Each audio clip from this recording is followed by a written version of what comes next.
ఇక్కడ మనము భారతీయ న్యాయ సంహితలోని సెక్షన్ 16 ఏంటంటే కోర్టు ఉత్తర్వులను అమలు చేయుట నేరము కాదు, అంటే ఇది మినహాయింపు అన్నట్టు. అంటే న్యాయస్థానంలోని న్యాయమూర్తి ఒక ఉత్తర్వును జారీ చేసినప్పుడు ఆ కోర్టులోని కోర్టు అధికారి ఆ ఉత్తర్వులను అమలు చేయడము నేరము కాదు అని చెప్పేసి ఈ సెక్షన్ యొక్క అర్థమండి. అంటే కోర్టు ఉత్తర్వు ప్రకారంగా ఆ కోర్టు ఉద్యోగి ఒక పలుకుబడిన వ్యక్తి యొక్క ఆస్తిని జప్తు చేసినప్పుడు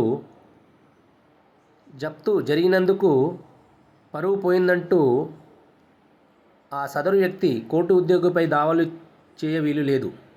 అంటే ఉత్తర్వుల ప్రకారంగా జరిగింది కాబట్టి ఆ కోర్టు ఉద్యోగి చేసింది నేరము కాదు అని ఈ సెక్షన్ ప్రకారంగా మనకు మినహాయింపుగా చెప్పబడుతుందండి.